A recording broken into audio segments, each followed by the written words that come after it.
굿모닝 YTN 3부 이어갑니다. 오늘은 수험생들이 갈고 닦은 실력을 발휘할 수 있는 수능 날입니다.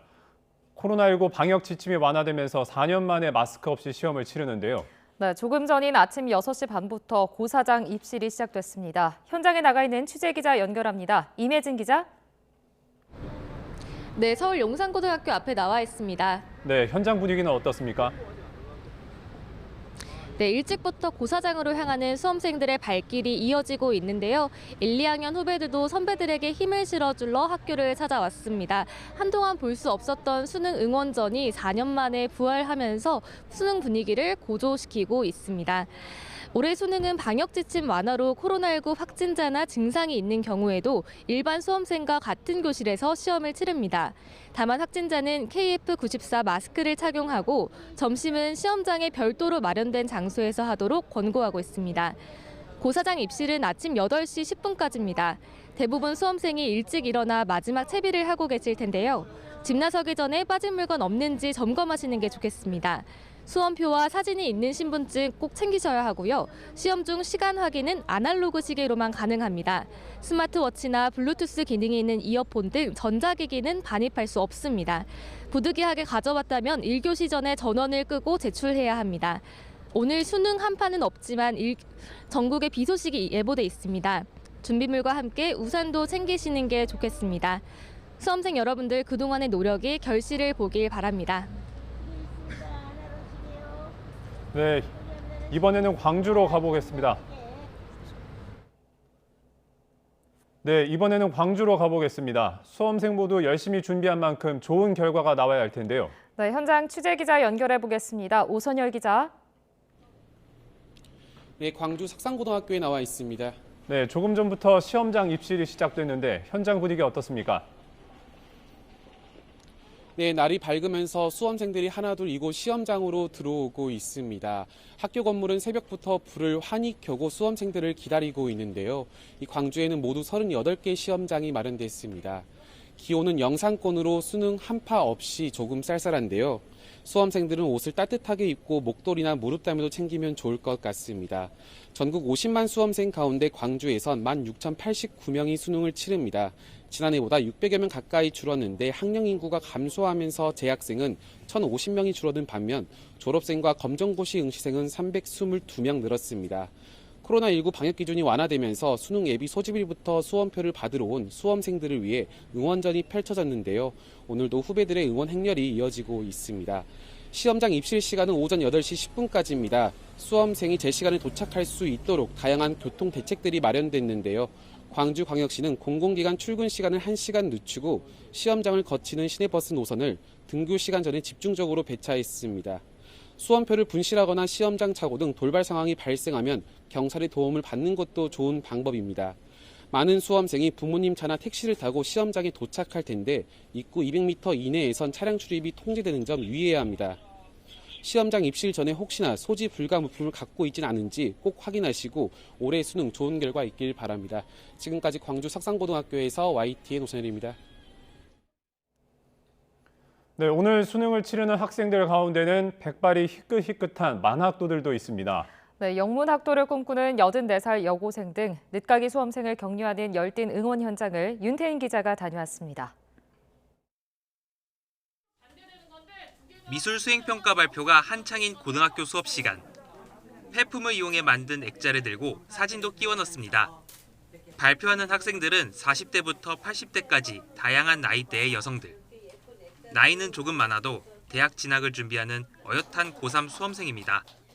나도 졸업장이라는 거 일사상 살면서 남기고 싶다라는 그런 마음이 항상 있었어요. 제가 여기까지 왔는데 끝까지 한번 가고 싶다는 생각이 들더라고요.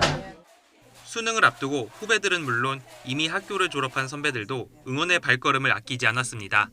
저처럼 대학생이 되셔서 또 이 자리에서 서실 수 있도록 제가 응원 많이 하겠습니다. 올해 수능에 도전하는 최고령 응시자는 84살 김정자 할머니. 27년 전 미국 유학길에 오른 딸을 배웅하러 공항에 갔다가 영어는 물론 한글도 읽지 못해 난처했던 경험이 공부를 향한 열정으로 이어졌습니다. 이렇게 무식한 엄마로 살았구나 싶은 생각이 들었어. 그때 내 자신을 엄청 원망했고요. 했습니다. 그러고서 내가 이래서는 안 되겠다. 지금이라도 공부를 해야 되겠다 싶은 생각이 들었어요. 5년 동안 결석 한 번 없이 공부에 매진한 이유도 영문학과에 진학해 한국말을 잘 모르는 손주들과 영어로 대화하기 위해서입니다. 물질적이나 경제적이나 내가 조금씩 좀 도와주고 싶은 생각이 들어서 대학은 꼭 가야 되겠고요. 영어를 배워서 우리 손자들하고 자유스럽게 통화하고 싶은 그게 꿈입니다. 누군가는 늦은 나이라고 말하지만 배움을 통해 꿈을 품은 학생들 마음은 누구보다도 청춘으로 빛납니다. 언니들 여태까지 고생하셨어요. 시험 잘 보시고 좋은 결과 있기를 바랍니다. 화이팅! 예은아, 너도 직장 생활이 힘들 텐데 할머니 응원해줘서 고마워. 할머니 꼭 붙을게. YTN 윤태인입니다. 윤석열 대통령이 미국 샌프란시스코에 도착해 2박 4일간의 에이펙 정상회의 일정을 시작했습니다. 이번 에이펙 기간에 중국 시진핑 국가주석과의 정상회담이 성사될지에 관심이 쏠리고 있습니다. 강희경 기자입니다. 윤석열 대통령이 2박 4일 일정으로 아시아태평양 경제협력체 에이펙 정상회의에 참석하기 위해 미국 샌프란시스코에 도착했습니다. 에이펙은 아시아태평양 지역의 경제 성장과 번영을 논의하는 세계 최대의 지역협력체로 지난해 기준 전 세계 GDP의 60%를 차지하고 있습니다. 순방의 방점은 이번에도 경제입니다. 공급망 다변화와 무역 투자 확대와 같이 우리 경제에 실질적으로 보탬이 되는 협력 방안을 논의할 것입니다. 도착 첫날 동포간담회를 시작으로 에이펙 부대 행사인 비즈니스 포럼과 투자 신고식 등에 참석할 예정입니다. 윤 대통령은 우리 정상으로서 10년 만에 대면으로 참석하여 에이펙 내의 상호 연결성 강화를 주제로 기조 연설을 할 예정입니다. 안보 역시 주된 화두입니다. 윤 대통령은 외신 인터뷰에서 이번 에이펙 정상회의를 계기로 북한과 러시아의 불법 군사협력 위험성을 국제사회에 경고하고 대응 공조 방안을 논의하겠다고 밝혔습니다. 북러 밀착 움직임 속 최대 관심사인 한중 정상회담 개최 여부는 아직 확정되지 않았습니다. 회담이 성사되면 윤 대통령과 시진핑 주석은 지난해 11월 G20 정상회의 때 만난 이후 1년 만에 재회하게 됩니다. 이번 에이펙 정상회의 참석은 올해 숨가쁘게 전개된 글로벌 책임 외교의 방점을 찍는 기회가 될 것으로 기대됩니다. 윤 대통령은 기시다 후미오 일본 총리와 함께하는 스탠퍼드 대학 좌담회 등의 일정을 소화한 뒤 오는 18일 귀국할 예정입니다. 미국에서 돌아온 뒤에는 곧바로 영국, 프랑스를 방문하는 등 연말 숨가쁜 외교 일정이 이어집니다. 윤 대통령은 순방 기간에도 민생을 챙기는 데 빠짐이 없도록 해달라고 당부했습니다. YTN 강희경입니다. 윤석열 대통령과 기시다 후미오 일본 총리가 미국 샌프란시스코에서 현지 시각 16일 한일 정상회담을 개최한다고 일본 정부가 밝혔다고 교도통신이 보도했습니다. 윤 대통령과 기시다 총리는 샌프란시스코에서 열리는 에이펙 아시아 태평양 경제협력체 정상회의를 계기로 2달 만에 다시 정상회담을 열게 됐습니다. 조 바이든 미국 대통령과 시진핑 중국 국가주석이 에이펙 정상회의가 개최된 샌프란시스코 인근에서 1년 만에 정상회담을 열었습니다. 캘리포니아 파일롤리 저택에서 회담을 가진 두 정상은 회의 앞서 두 나라 간 경쟁의 책임 있는 관리와 충돌을 피할 것을 강조했습니다. 바이든 대통령은 모두 발언에서 경쟁이 충돌로 비화하지 않도록 해야 한다며 기후변화에서부터 마약 단속, 인공지능에 이르기까지 중대한 도전에 공동 노력이 필요하다고 말했습니다. 시진핑 주석도 두 대국이 서로 등을 돌리는 건 선택지가 아니라며 충돌과 대치는 양쪽 모두에게 감당하지 못할 결과를 가져올 것이라고 밝혔습니다.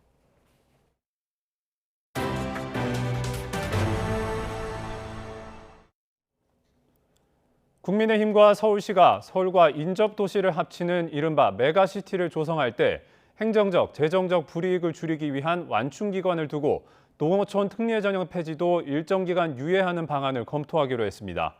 국민의힘 뉴시티 프로젝트 특별위원회와 오세훈 서울시장은 어제 서울시청에서 진행된 면담에서 이같이 의견을 모았습니다. 오 시장은 모두 발언에서 갑작스러운 편입으로 인한 지역의 불이익이 없도록 6년에서 10년 동안 기존의 자치권과 재정 중립성을 보장한 완충 기간을 두는 단계적 편입 방안이 여당에서 준비하는 특별 법안에 담겨야 한다고 제안했습니다. 더불어민주당 비명계 의원들이 주축이 된 모임 원칙과 상식이 오늘 출범합니다. 당내 비명계로 분류되는 이원욱, 김종민, 조응천, 윤영찬 의원은 오늘 국회에서 기자회견을 열고 모임 출범 배경과 운영 방향 등을 설명할 예정입니다. 이들은 이른바 개딸로 불리는 강성 지지층 탓에 혐오의 정치가 계속되고 있다며 이재명 대표야 지도부에 당 쇄신과 혁신을 요구하고 있습니다. 이동관 방송통신위원장 등의 탄핵안을 다시 추진하려는 야당에 맞서 여당이 헌법재판소에 권한쟁의 심판을 청구하고 나섰습니다. 당장 이번 달 말 본회의 보고를 막아달라며 낸 가처분 인용 여부에 관심이 쏠리는데 오는 30일 본회의 전까지 결론이 나오기 어렵다는 의견이 지배적입니다. 왜 그런지 부정원 기자가 취재했습니다. 지난 13일 국민의힘은 더불어민주당의 이동관 방송통신위원장과 검사들의 탄핵소추안 재추진은 위법하다며 헌법재판소에 권한쟁의 심판을 청구했습니다. 그러면서 당장 이번 달 말 본회의에서 민주당의 탄핵안 재발의를 막아달라는 가처분 신청도 함께 냈습니다. 접수하고 본회의에 보고하고 또한 표결하는 등의 일체의 의사 진행하지 말아야 한다. 가처분이 인용되면 올해 안에 탄핵안 통과는 어려워지는 만큼 승부수를 띄운 셈입니다. 하지만 법조계에선 오는 30일 본회의 전에 결론이 나오기는 어렵다는 관측이 우세합니다. 우선 유남석 전 헌재소장 퇴임 이후 이어진 재판관 공석 사태가 최대 변수입니다. 당장 이종석 소장 후보자의 인준 지연으로 매달 한 차례 여는 선고기일도 잡지 않기로 한 상황에서 정치적으로 첨예한 사건의 결론을 내기는 헌재 입장에서 부담이기 때문입니다. 헌재는 지난 14일 재판관 회의를 열고 이은혜 재판관을 소장 권한대행으로 선출했지만 이 자리에서 이번 가처분 사건 심리에 대한 논의는 이뤄지지 않은 것으로 전해졌습니다. 헌재의 가처분 사건 인용률이 극히 낮다는 점도 이런 분석에 힘을 보탭니다. 지난 1988년 헌재 창립 이후 가처분 사건 판례 2,100여 건을 살펴봤더니 인용된 건수는 9건에 불과했습니다.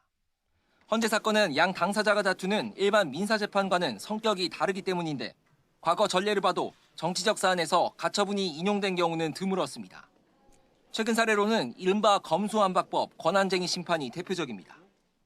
국민의힘과 한동훈 법무부 장관은 본안소송과 함께 가처분 신청을 냈지만 법안이 국회를 통과해 공포되기까지 헌재 판단이 나오지 않았고 이에 당시 이선혜 재판관은 반대 의견을 통해 헌재의 심리지연 문제를 비판하기도 했습니다. 탄핵안 재발의를 예고한 다음 본회의까지 남은 시간은 보름 정도. 재판관 공석 사태 속에 헌법재판소가 어떤 판단을 내릴지 관심이 쏠리고 있습니다. YTN 부장원입니다. 북한의 조직적이고 광범위한 인권 침해를 규탄하는 내용의 북한 인권 결의안이 19년 연속으로 유엔 총회 제3위원회에서 채택됐습니다. 인권 문제를 담당하는 제3위원회는 미국 뉴욕 유엔 본부에서 회의를 열고 북한 인권 결의안을 표결 없이 전원 동의로 통과시켰습니다.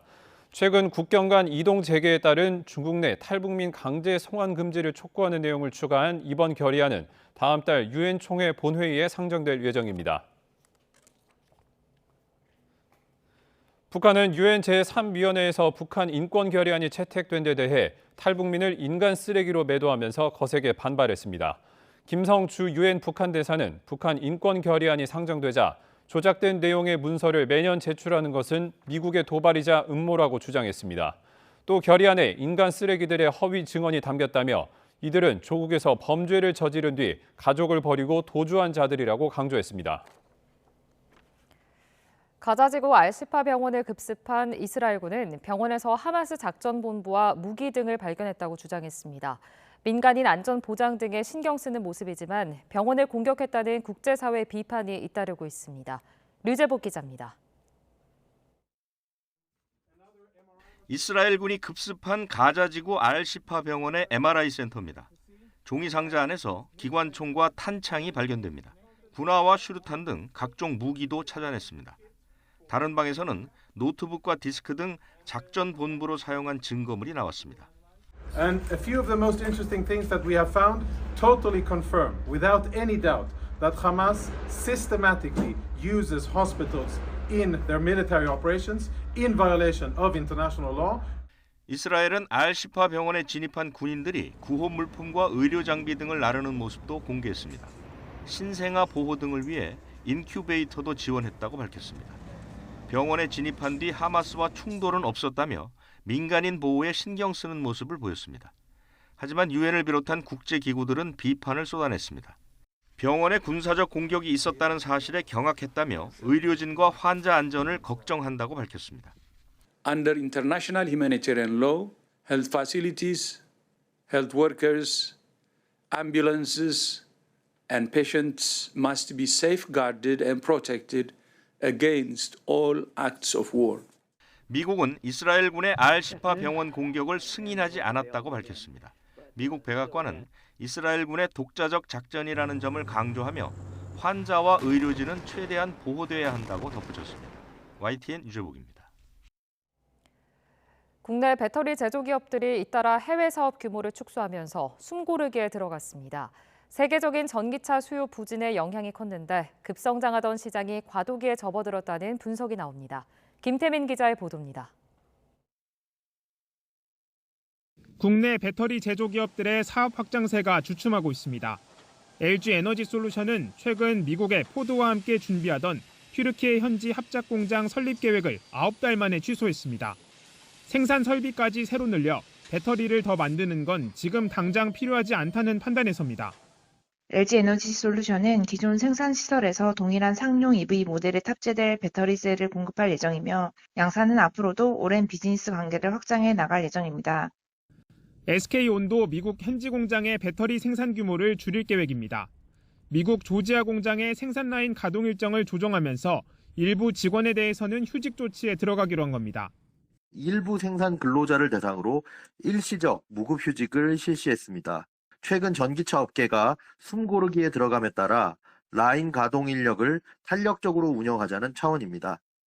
이처럼 배터리 제조업체들이 잇따라 생산 조정에 나선 건 세계 전기차 수요 증가세가 둔화하고 있기 때문입니다. 최대 시장인 중국의 판매 성장세는 눈에 띄게 꺾였고 유럽은 핵심 시장인 독일이 지난 9월부터 보조금을 축소하며 여파가 본격화하는 모습입니다. 하지만 이런 현상은 전기차 시장이 대중화 단계로 넘어가기 위한 과도기라는 분석이 지배적입니다. 국내 배터리 업체들도 일단은 생산 능력을 확장하는 것보다는 이 기술 경쟁력을 강화하는 쪽으로 투자가 약간 선회되지 않을까 이렇게 봅니다.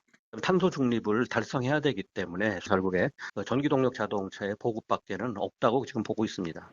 결국 보조금 없이도 가격 경쟁력을 갖춘 전기차의 양산이 관건입니다. 국내 기업들이 중국 업체가 점령한 저가형 리튬 인산철 배터리 생산에 눈을 돌리고 있는 것도 이런 배경 때문입니다. 이에 따라 배터리 업계는 시장 둔화를 계기로 가격과 기술 경쟁력을 두루 갖춘 배터리 생산을 위한 내실 다지기에 집중할 것으로 보입니다. YTN 김태민입니다. 카카오의 SM엔터테인먼트 주가 시세 조종 의혹과 관련해 창업자인 김범수 미래이니셔티브 센터장이 검찰에 송치됐습니다. 금융감독원은 어제 김 센터장과 카카오 홍은택 대표, 카카오 엔터테인먼트 대표인 이진수, 김성수 씨, 그리고 법률 자문을 제공한 변호사 등 6명을 서울 남부지검에 기소 의견으로 넘겼다고 밝혔습니다. 이들은 지난 2월 SM엔터테인먼트 인수 과정에서 경쟁사인 하이브의 공개 매수를 방해할 목적으로 사모펀드 운용사와 공모해 2,400억 원을 투입해 SM 주가를 의도적으로 끌어올렸다는 혐의를 받고 있습니다.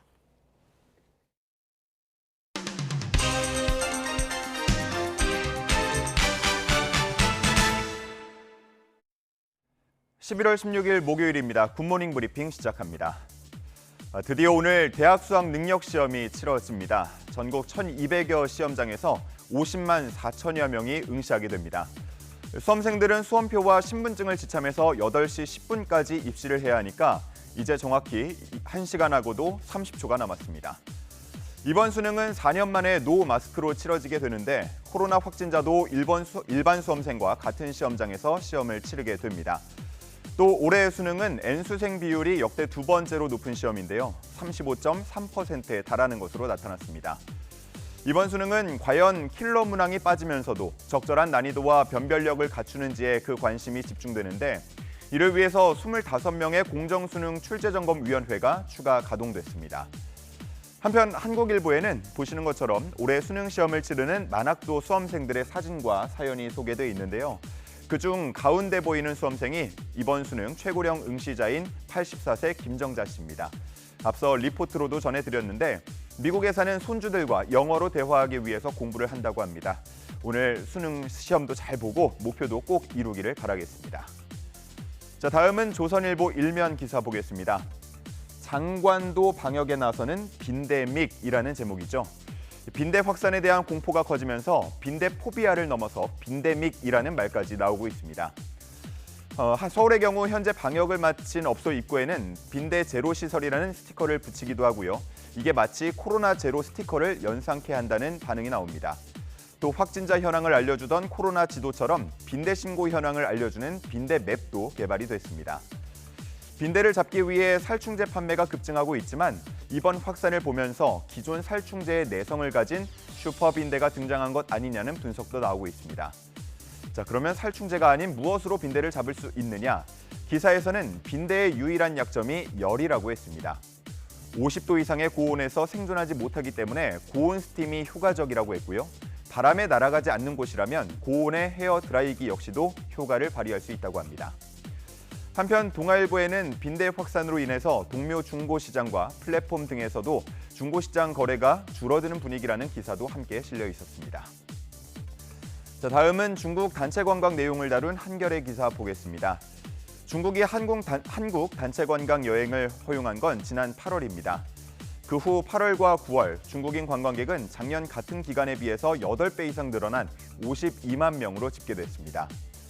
이른바 유커 특수에 대한 기대가 커지는 상황이었는데 정작 현장에서는 실망감을 내비치고 있습니다. 그 이유에 대해서는 중국 여행객의 유형과 소비 패턴이 달라졌기 때문이라는 분석이 나오는데요. 단체 관광보다는 개별 관광으로 싹쓸이 쇼핑보다는 실속형으로 바뀌고 있다는 겁니다. 실제 지난 9월 국내 면세점의 외국인 매출액을 보면 1조 804억 원을 기록했는데 작년 같은 기간에 비해서 오히려 35% 감소한 수준이었습니다. 그리고 중국인 여행객의 소비처를 보면 카드 매출액의 60% 이상을 차지했던 면세점 비중은 36%까지 줄었고 대형 할인점이나 편의점 등의 비중이 소폭 늘어난 것으로 나타났습니다. 그러면서 한 전문가는 개별 여행객들을 수용할 수 있도록 관광상품 다변화에 나설 필요가 있다고 강조했습니다. 마지막은 문화면에 실린 마약에 빠진 드라마라는 제목의 기사 보겠습니다. 최근 드라마 속에서 마약이 자주 다뤄지고 있습니다. 과거에는 주로 범죄 수사물에서 다뤄졌다면 이제는 시민들의 일상생활 이야기에서도 마약이 등장하고 있습니다.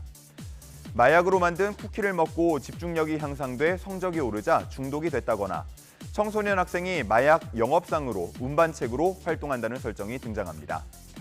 한 연출자는 3년 전에 드라마를 기획할 당시에는 일상에서 마약을 다루는 이야기들이 한국에서 공감을 얻을 수 있을까 싶었는데 이제는 드라마보다 더한 사건이 현실에서 일어나고 있다고 말하기도 했습니다. 한편에서는 마약이 소재로 사용되는 데 대한 우려도 나오고 있는데요. 이런 작품들이 마약에 대한 호기심을 자극해서 심리적 장벽을 낮출 수 있다는 지적입니다. 전문가들 역시도 약물을 만드는 방법이나 주입하는 법에 대한 상세한 묘사를 자제하고 그 효과가 긍정적으로 비치지 않아야 한다고 지적하기도 합니다. 그리고 작품 속 마약으로 인해서 경각심이 둔화한다면 사회적 폐해를 유발할 수 있다고도 경고했습니다. 11월 16일 아침 신문 살펴봤습니다. 지금까지 굿모닝 브리핑이었습니다.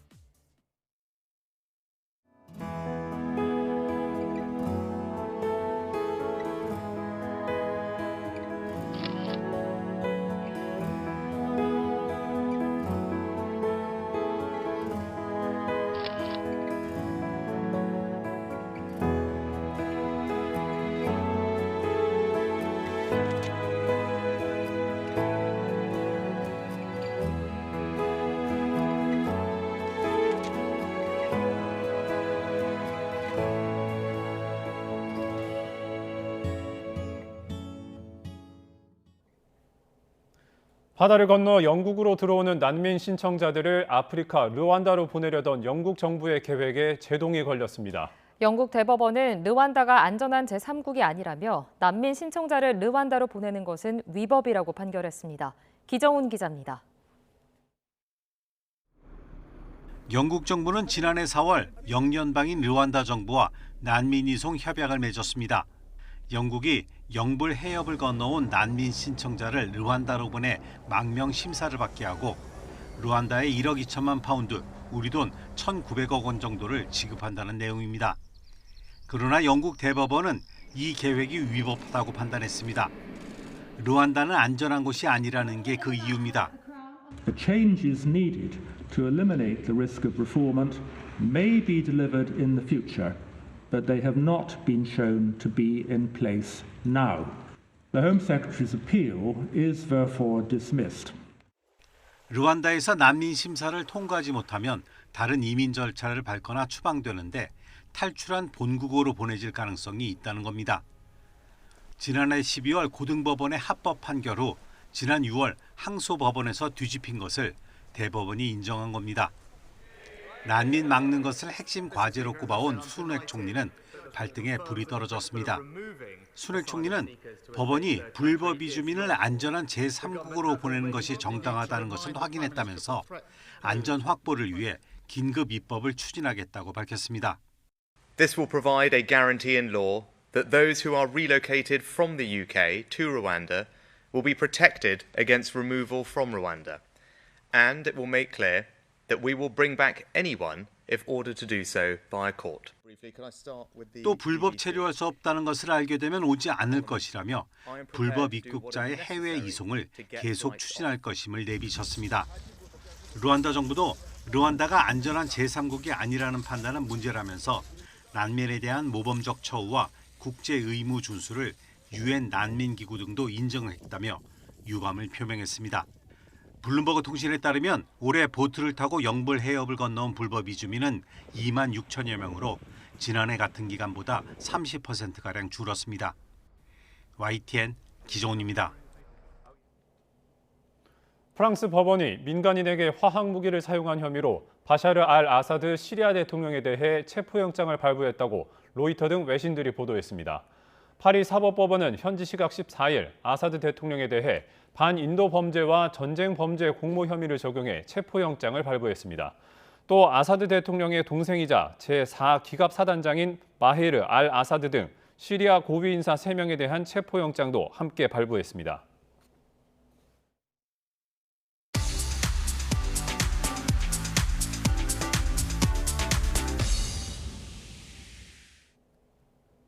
네, 경제 소식을 빠르고 친절하게 전달해 드립니다. 오늘 굿모닝 경제는 이정환 한양대학교 경제금융대학 교수와 함께합니다. 교수님 어서 오세요.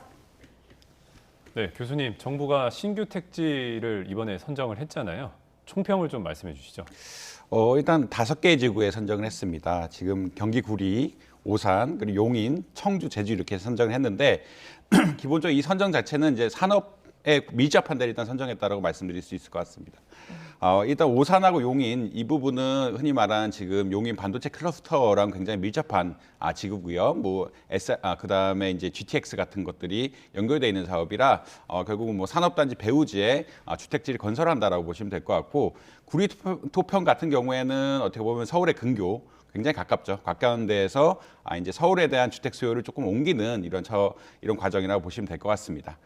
그다음에 이제 충북 청주와 같은 경우에는 SK 하이닉스와 밀접한 지역이라 이쪽에 어떻게 보면 또 배후지를 건설한다는 걸 볼 수 있겠고요. 마지막 제주 같은 경우에는 이제 제주가 수소시티, 그린 산업 개발을 한다라고 이야기했는데 이 지역을 주거 허브로 삼아서 공장 같은 것을 개발하겠다. 제주가 이제 관광 도시에 관광의 이미지가 굉장히 강한데 이 관광의 이미지를 탈피하고 친환경 도시를 건축하려고 하고 있습니다. 그렇기 위해서 이쪽 동부 쪽에 산업단지를 개발하려고 하는데 이쪽에 배후지로서 역할을 하는 이런 단계다라고 보시면 될 것 같습니다.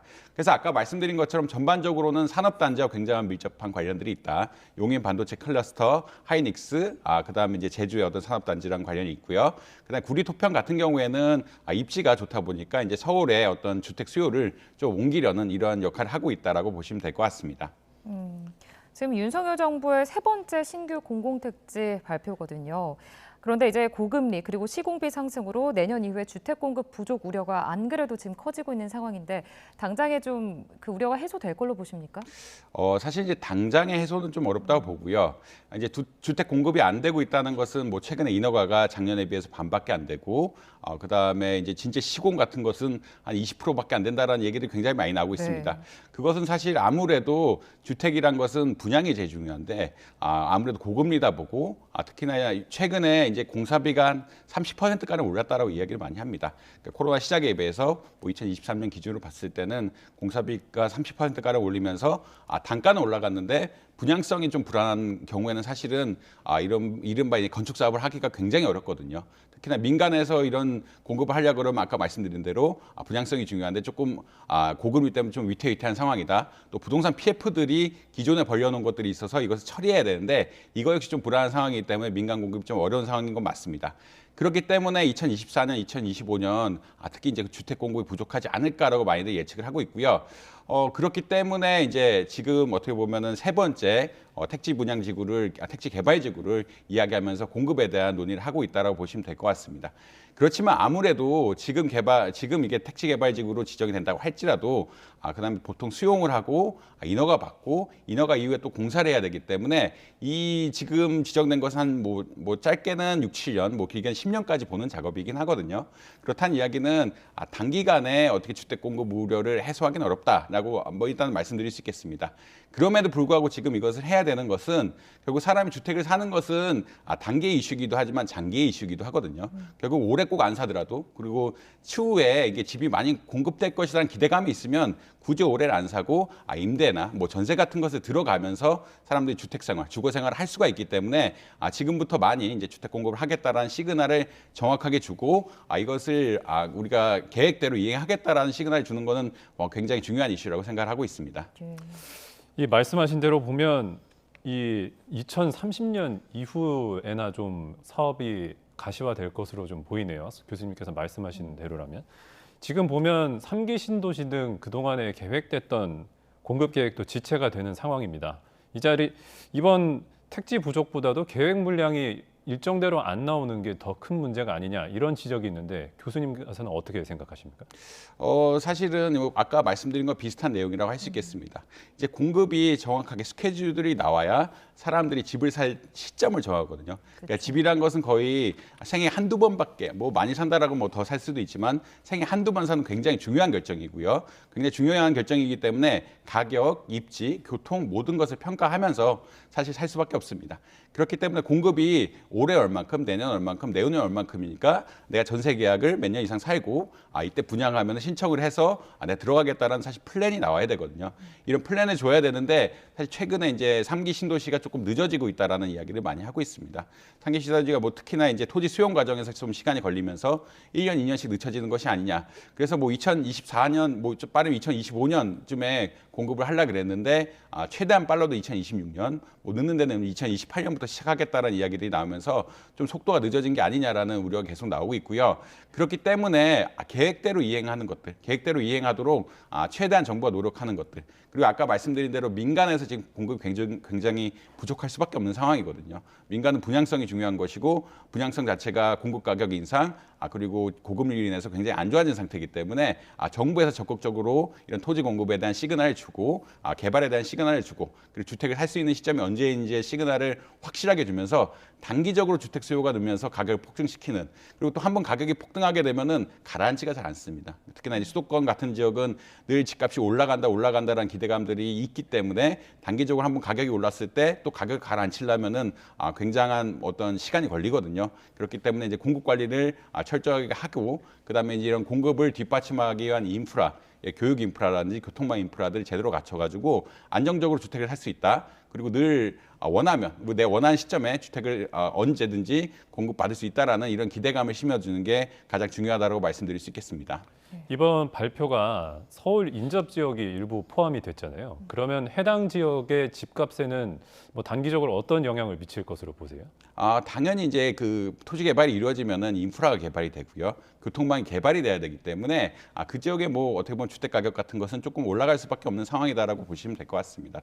그렇지만 이제 이렇게 토지 개발지구 같은 경우에는 강제 수용 같은 것도 일어나기 때문에 뭐 전반적으로 봤을 때 그러니까 일반적 강제 수용이 되지 않는 경우보다는 훨씬 뭐 비교적 안정적인 차원에서 가격을 유지하면서 공급을 할 수 있는 건 맞고요. 그렇지만 이제 주위의 민간 지역이 어떤 주택 가격이 올라간다든지 하는 것은 뭐 일반적으로 예측될 수 있는 현상이라고 보시면 될 것 같습니다. 네, 알겠습니다. 자, 이번에는 고용 지표를 좀 살펴보겠습니다. 저희가 준비한 화면이 있는데요. 화면을 띄우고 좀 보도록 하겠습니다. 취업 훈풍이 좀 분다는데 경제 허리층이라고 할 수 있는 이 40대 고용은 줄고 또 청년 고용도 여전히 얼어붙어 있는 상황입니다. 좀 배경을 짚어볼까요? 일단 말씀드리면 이제 청년 고용이 얼어붙는다라는 얘기가 굉장히 많이 나오고 있죠. 근데 이제 이러한 현상이 사실 뭐 예전부터 지속된 현상이고요. 이게 뭐 갑자기 이런 추세가 나타났다라고 얘기하기 어렵습니다. 사실 지금 고용의 트렌드는 어떤 고용이라면 고령층 그리고 복지 고용이라고 이야기를 많이 하는데 특히나 이제 사람들이 고령화되면서 복지에 대한 수요가 굉장히 많이 늘고 있고 이런 복지에 대한 수요를 서포트해 줄 수 있는 그러니까 돌봄 수요라고 보통 이야기하죠. 이런 돌봄 수요를 제공해 줄 수 있는 60세 이상의 어떤 취업자들 굉장히 많이 늘어나고 있다고 보고 있거든요. 특히나 이제 여성 그리고 파트타이머들 그러니까 일시적인 직장들이 굉장히 많이 늘어나면서 결국은 60세 이상의 어떤 서비스업 그리고 복지업 이런 것들이 굉장히 많이 늘어났다라고 보고 있습니다. 그렇다는 얘기는 우리나라의 근간이 되는 뭐 청년 취업이라든지 제조업 부분은 성장이 안 되고 있다라는 게 나타나고 있고요. 이에 따라서 청년들의 어떤 취업자가 감소하고 있고 특히나 40대 남성들의 취업이 굉장히 많이 감소하고 있거든요. 그렇다는 이야기는 결국 어떤 이야기냐면 우리가 제조업 부분, 그러니까 사실은 경제 성장의 동력은 제조업이고 보다 좋은 일자리는 제조업이라고 보통 이야기를 하는데 이 부분은 위축이 되고 있고 이제 사회가 고령화되다 보니까 고령화에 따른 돌봄 수요에 따라서 이제 60대 여성 파트타임 이런 일자리들이 굉장히 많이 늘어나고 있어서 사실 일자리의 질 자체는 지금 고용률 자체는 굉장히 좋은 상태이긴 하지만 일자리의 질 자체에 대해서는 사실 조금 의구심이 드는 게 많이 이런 상황이다라고 보시면 될 것 같습니다. 아까 이제 저희가 준비한 화면이 통계청이 15일 발표한 2023년 10월 고용 동향입니다. 지난달 전체 취업자 수는 전년 동월 대비 34만 6천 명. 그리고 8월 이후에 3달 연속 증가세인데 결국에 이런 지표와 교수님께서 말씀하신 걸 종합해보면 고령화에 따른 복지 수요 확대 외에는 지금 별다른 일자리가 창출되지 못하고 있다. 이렇게 좀 보면 될까요? 일단은 아까 말씀드린 코어는 제조업 직장인데요. 네. 제조업 직장이고 좀 큰 제조업에서 고용이 일어나야 사실 우리가 좋은 일자리를 좋은 일자리를 차지한다고 이야기하죠. 왜냐하면 기본적으로 경제는 규모의 경제로 보통 이야기하는데 소규모 사업장의 경우에는 흔히 말하는 생산성이 낮습니다. 생산성이 낮다는 것은 아무래도 재료를 산다든지 운영을 한다든지 비효율이 발생할 수밖에 없기 때문에 생산성이 낮다고 생각을 하고 있고요. 그렇다는 이야기는 뭐 우리나라가 어떻게 보자면 이런 큰 기업들, 그나마 중소기업 혹은 중견기업이라고 보통 이야기를 많이 하는데 기준 보통 300인 이상 사업장입니다. 300인 이상 사업장이 오히려 늘지 않고 있다. 전체 비중으로 봤을 때는 더 줄어들고 있다는 이야기를 굉장히 많이 하고 있거든요. 그러니까 이제 그 말은 이제 소규모 사업장은 늘어나는데 300인 사업장의 어떤 비중들은 그렇게 늘어나고 그 성장세는 작다라고 일단 말씀드릴 수 있겠습니다. 그렇기 때문에 이제 300인 이상 사업장의 비중이 그렇게 늘어나고 있지 않기 때문에 대규모 공채가 줄어들 수밖에 없습니다. 그러니까 결국은 사람이 많은 데가 있어야 공채 같은 것도 많이 뽑고 이렇게 공채가 많이 뽑혀야 좋은 일자리로 가면서 오랫동안 일을 할 수가 있는데 그런 일자리가 좀 줄어든다라고 많이 보고 있는 것 같고요. 흔히 말해서 요새 이중 노동 시장이라고 많이 이야기를 하는데 이런 300인 이상 큰 대기업에 대해서 성장세가 좀 줄어들고 있고 오히려 서비스업, 자영업 그리고 작은 기업 이런 데에 대한 어떤 뭐 기업들만 늘어나면서 고용 창출에 부정적인 영향을 주고 있다. 오히려 이런 이야기를 할 수밖에 없는 상황이라고 보시면 될 것 같습니다. 그리고 아무래도 이제 작은 기업들은 수익성이 낮기 때문에 임금이 적게 들 수밖에 없고 그렇다고 해서 이제 이런 작은 기업들로 가면은 향후 흔히 말하는 사다리 이동이라고 이야기하는데 좋은 대기업으로 갈 확률 역시 굉장히 적어들게 됩니다. 그렇기 때문에 청년들이 사실 이쪽으로 잘 갈 수가 없거든요. 일단 가게 되면은 앞으로 미래가 잘 안 보인다라는 이야기를 할 정도로 흔히 말하는 취업의 사다리가 되면서 중소기업에 있더라도 대기업으로 갈 수가 있는데 자꾸만 이런 격차가 벌어지면서 기술 격차 역시 굉장히 많이 벌어진 상황이고요. 이렇게 기술 격차가 많이 벌어지게 되면은 중소기업에서 배울 수 있는 기술이 한정적이고 이것을 가지고 이동할 수 없는 이런 상황들이 발생을 하기 때문에 굉장히 좀 심각한 문제가 되고 있다라고 아마 보실 수 있을 것 같습니다. 그리고 이 트렌드가 사실 고착화되고 있다고 이야기 많이 하는데 사실 이 청년 취업에 대한 문제는 2000년대 초반, 2010년대부터 굉장히 많이 나고 있는데 이것이 보다 심화되고 있는 것이 뭐 우리 경제의 문제다라고 아마 이해하실 수 있을 것 같습니다. 네, 그러면 정부가 이 청년들을 일터로 끌어들이기 위해서 이제 1조 원 가량의 지원 정책을 발표를 했잖아요. 청년 인턴 규모를 늘리고 직장 적응 등을 지원한다 이렇게 발표를 했는데 이게 어떻게 보세요? 실효성이 있을 것 같습니까, 교수님? 일시적으로는 중요한 대책이라고 볼 수 있을 것 같습니다. 또 청년 구직의 문제는 한번 일자리를 못 잡게 되면, 흔히 말하는 경력이 끊기게 되면은 다시 이력서를 낼 때 굉장한 부담으로 작용을 하거든요. 왜냐하면 이력서들이 꽉꽉 차 있어야 그러니까 A 시점에서 무슨 일하고 B 시점에 어떤 일하고 이런 것들이 쭉 연결이 되면서 나의 취업에 진행을 가야 되는데 한순간 빠져버리게 되면 1년 이상 놀았다든지 이렇게 되면은 사실 다음 경력을 회복하기가 굉장히 어렵습니다. 이렇기 때문에 이런 것을 막는 어떻게 보면은 중간 다리로서 공공 일자리라든지 정부에 대한 일자리 늘리겠다라는 이야기를 하고 있고요. 그다음에 구직에 대한 어떤 경험 프로그램, 사실 한번 이렇게 일자리를 포기하게 되면은 굉장히 이제 스트레스를 많이 받게 되거든요. 이 스트레스에 대한 어떤 치료책 같은 것도 내면서 그 인턴에 대한 수요를 늘리고 이런 어떻게 보면은 이런 취업에 대한 스트레스를 좀 줄여드는 이런 방향으로 가고 있다라고는 아마 이해하실 수 있을 것 같습니다. 결국은 일시적으로는 어쩔 수 없이 지금 청년층들에 대한 구직이 줄어들게 된다라고 하면은 이게 장기적으로 문제가 될 수 있고 이분들은 특히 이제 경력 단절이 크게 작용할 수 있는 사실 이유가 없으면 경력 단절이 안 되거든요. 사실 조금 이제 나이가 드신 분들은 몸이 아프다든지 뭐 육아 때문에 경력 단절이 됐다라고 그러면 이제 충분한 이유가 되는데 청년층이 경력 단절하는 것은 굉장히 큰 타격이기 때문에 이런 것을 서포트해준 시스템을 만들고 있다라고 아마 이해하시면 될 것 같습니다. 네. 이렇게 방금도 잠깐 말씀하셨는데 우리 청년 장기적으로 청년 실업이 계속 이어진다면 좀 우리 경제 성장 동력에도 악영향이지 않겠습니까? 장기적으로 봤을 때. 이게 청년 실업의 문제의 결국 원인이 중요한 것인데 우리나라 경제의 잠재 성장률이 많이 떨어진다는 이야기를 많이 하고 있습니다. 그것은 어떤 거냐면 결국 아까 이야기한 대로 큰 기업들이 제대로 안 커서 그렇거든요. 300인 이상 기업들의 비중이 많이 늘어나면 많이 늘어날수록 뭐 서비스업, 제조업 가리지 않고 이런 데서 많이 늘어나면 늘어날수록 젊은 층의 어떤 취업 기회도 활발해지고 취업 기회가 늘어나면서 오히려 사회가 건강해지는 이런 발상이 될 수가 있는데 지금 상황이 계속 큰 기업들이 늘지 않고 작은 기업들만 늘어나는 상황이라 경제에 굉장히 문제가 많다라고 많이 평가를 하고 있습니다. 결국 이렇기 때문에 일자리에 대한 미스매치라고 이야기하죠.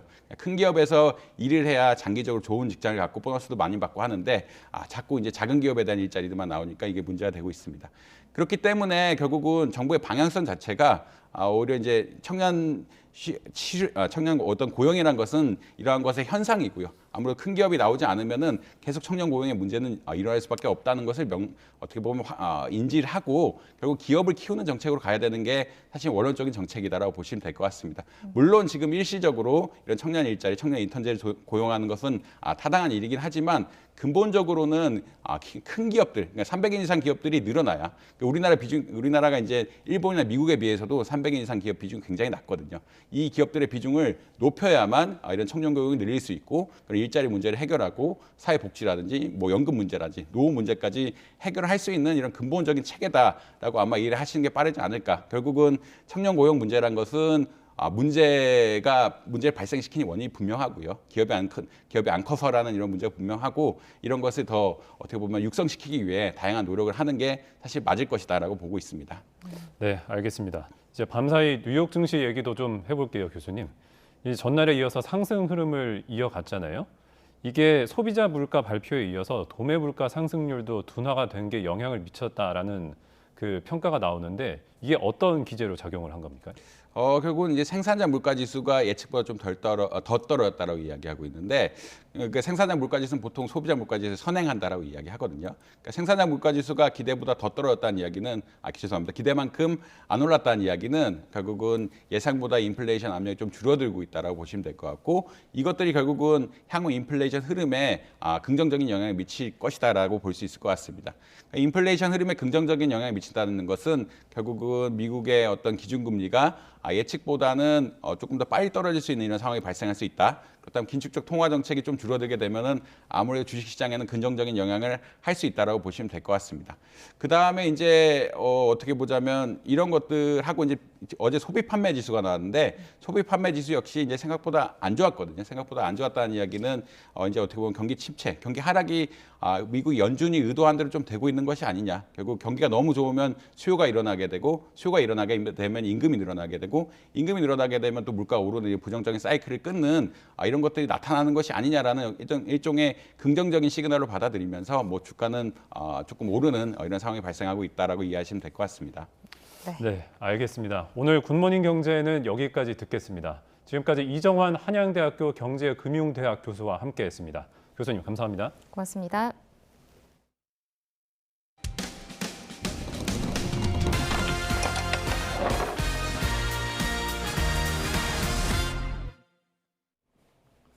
서울 주택가 골목 도로에 갑자기 울타리가 여러 개가 설치돼서 인근 주민들 차량 통행이 막혔습니다. 도로로 쓰이던 땅 주인이 통행료를 내라며 막은 건데 돈을 내기 어려우면 관할구청이 땅을 사라고 요구하고 있어 갈등의 골이 깊어지고 있습니다. 윤웅성 기자입니다. 주택들이 밀집한 골목 한가운데 초록색 울타리가 박혀 있습니다. 울타리가 설치된 곳은 모두 3군데. 하루아침에 양쪽 출입구 모두 막혀버린 빌라 주민들은 황당함에 말문이 막혔습니다. 아이고, 머리가 좀 띵했죠, 사축이. 할 수가 없잖아요, 뭔 일을. 1층 상가 주인도 본인은 물론 손님들까지 차를 댈 수 없어 영업 손해가 막심합니다. 손님이 못 오시니까 주차도 못 하시고 그러면 일단 볼 수 없으니까 상가 입장에서는 매일매일이 손해죠. 인근 100여 세대 아파트도 출입문 한 곳이 완전히 막혀버렸습니다. 또 다른 출입문이 있기는 하지만 200m 이상을 돌아가야 합니다. 게다가 또 다른 출입문으로 향한 도로는 이렇게 가파른 데다 많은 사람들이 다녀서 통행이 불편하다는 게 주민들 이야기입니다. 저쪽은 약간 언덕도 있고 또 이쪽은 들어가가 편하고 하니까 이쪽을 제일 많이 이용하죠. 울타리를 설치한 건 수십 년 전부터 해당 토지를 소유한 땅 주인. 자신도 모르는 사이 도로가 생기더니 주민들이 이용하고 있다며 이제라도 통행료를 내라고 요구하고 있습니다. 그게 아니라면 도로를 낸 구청에서 주민들 대신 땅을 사라는 입장입니다. 시세가 있으니까 평당 3천만 원 간다 그랬는데 21억을 바라시는 거예요, 그러면? 그렇죠. 아니 원 금액이 그렇게 되는 거지. 난 모르고 흥정을 해보면 나오겠죠. 그건. 은평구청은 오래전 일이라 어쩌다 사유지에 도로가 났는지 알기 어렵다며 주민통행 불편을 해소하기 위해 방안을 검토하고 있다고 밝혔습니다. 땅 주인과 주민들 사이에 법적 분쟁으로 이어질 가능성도 있는 가운데 도로 사용을 놓고 당분간 갈등이 불가피해 보입니다. YTN 윤웅성입니다. 80대 건물주를 살해한 남성이 구속됐습니다. 이 남성은 자신이 일한 모텔 업주가 범행을 지시했다고 진술했습니다. 경찰도 가스라이팅이 있었다고 보고 모텔 업주에 대한 구속영장을 함께 신청했는데 법원에서 기각됐습니다. 김영수 기자입니다. 롱패딩에 모자까지 눌러쓴 남성이 영장 심사를 받기 위해 법원에 들어섭니다. 마스크를 쓴 30대 남성도 경찰에 이끌려 그 뒤를 따릅니다. 두 사람은 서울 영등포에 있는 80대 건물 주인을 살해하는 데 공모한 혐의를 받고 있습니다. 재개발 갈등 때문에 하신 거예요? 증거인멸 왜 하셨어요? 이 살인하라는 얘기 듣고 범행한 거 맞습니까? 언제부터 계획하셨습니까? 피해자한테 미안하지 않나요? 지적장애가 있는 김 씨는 경찰 조사에서 조 씨가 범행을 지시했다고 털어놓았습니다. 모텔 업주 조 씨가 우리는 피를 나눈 형제보다 가까운 사이라고 하면서 피해자를 죽여야 우리가 산다고 꼬드겼다는 주장입니다. 이를 근거로 경찰은 조 씨가 이른바 가스라이팅으로 김 씨를 설득해 건물주 살해를 부추긴 걸로 보고 있습니다. 김 씨가 지난해부터 조 씨에게 고용돼 일했지만 급여를 거의 받지 못했다는 진술까지 확보했습니다. 하지만 법원은 김 씨에 대한 구속영장은 발부하면서도 지시한 혐의를 받는 조 씨에 대한 구속영장은 기각했습니다. 재판부는 조 씨의 살인교사 혐의는 김 씨의 진술이 주된 증거인데 일관되지 않다고 봤습니다. 또 범행 동기 관련 진술도 납득하기 어렵다고 밝혔습니다. 김 씨 진술에 신빙성이 떨어진다는 판단입니다. 또 정당한 방어권을 넘어 도망칠 우려가 있다고 보기 어렵다고 밝혔습니다. 경찰은 김 씨에게 지적 장애가 있어서 조사의 일관성이 떨어졌다면서 CCTV와 휴대전화를 포함한 증거를 보완해 구속영장을 다시 신청할 예정이라고 밝혔습니다. 이와 함께 경찰은 재개발 사업이나 주차장 부지 임대를 놓고 조 씨와 피해자가 갈등이 있었던 사실도 들여다볼 예정입니다. YTN 김영수입니다. 서울 서부 간선도로에서 2단 추돌 사고가 발생해 9명이 다쳤습니다. 어젯밤 10시 40분쯤 서울 금천구 가산디지털단지역 인근 서부 간선도로에서 승용차가 앞서가던 차량을 들이받고 중앙 분리대를 넘으며 승합차와 충돌했습니다. 또 승용차 바퀴가 빠지며 또 다른 차량을 때렸습니다. 이 사고로 차량에 타고 있던 우즈베키스탄 국적 8명을 포함해 13명이 병원으로 이송됐고 이 가운데 9명이 경상을 입은 것으로 파악됐습니다. 어제 오후 5시쯤 경기 이천시 창전동에 있는 상가주택 2층에서 불이 났습니다. 30대 남성 등 2명이 대피하다 다쳐 병원으로 이송됐고 불은 50분 만에 진화됐습니다. 소방은 2층에 있는 난로에서 처음 불이 시작된 것으로 보고 있습니다. 대학교 여자 기숙사에 침입하고 경비원을 때린 20대 대학생이 경찰에 붙잡혔습니다.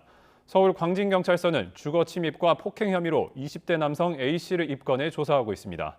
A씨는 지난 9일 밤 10시 40분쯤 서울 광진구에 있는 한 대학교 여성 기숙사에 침입한 혐의를 받습니다. 2024학년도 대학 수학능력 시험일입니다. 지금 수험생들이 시험장에 입시를 하고 있을 텐데요. 다행히 오늘 아침 입시 추위는 없습니다. 현재 서울 기온은 6.8도로 어제 아침보다 4도가량 높게 출발하고 있습니다. 하지만 낮 동안 전국에 비가 내리고 또 찬바람이 강해지면서 오늘 서울 낮 기온 7도 선까지 오르는 데 그치겠고요. 시험이 끝날 무렵에는 공기가 더 쌀쌀해질 것으로 예상됩니다. 시험을 보는 동안 수험생들은 겉옷으로 체온 조절에 각별히 신경 써주셔야겠습니다. 현재 내륙 하늘은 대체로 흐리기만 합니다. 하지만 서해상에서 비구름이 유입되며 인천 해안으로는 비가 내리기 시작했고요. 오전에는 서쪽 지방으로, 오후에는 전국으로 비가 확대되겠습니다. 예상되는 비의 양은 5에서 30mm로 많지는 않겠습니다. 하지만 오후 한때 서쪽 지방에 천둥 번개를 동반한 요란한 비가 내릴 수 있어서 주의가 필요합니다. 오늘 아침 기온은 서울 6.8도, 대전 3.9도, 광주는 6도 등 어제보다 2에서 6도가량 높아 크게 춥지 않습니다. 다만 낮부터 찬 공기가 남하하며 서울 낮 기온 7도, 안동 7도, 전주 10도 등 어제보다 2에서 5도 정도 낮아 쌀쌀하겠습니다. 내일과 주말인 모레까지는 반짝 영하권 추위가 찾아올 것으로 보입니다. 특히 내일은 추위 속에 서울 등 전국 곳곳으로 첫눈이 내릴 가능성도 있습니다. 오늘 아침 서울 등 수도권과 충청 지방의 초미세먼지 농도가 나쁨 수준을 나타내고 있습니다. 오늘 오전까지 중서부와 영남 지방에 그리고 밤에는 호남과 제주도의 대기질이 탁해질 수 있으니까요. 호흡기가 약한 수험생들은 미세먼지용 마스크도 착용해 주시기 바랍니다. 지금까지 YTN 홍나슬입니다. 이상으로 굿모닝 YTN 마칩니다. 잠시 후 뉴스라이더가 방송됩니다. 시청해주신 여러분 고맙습니다.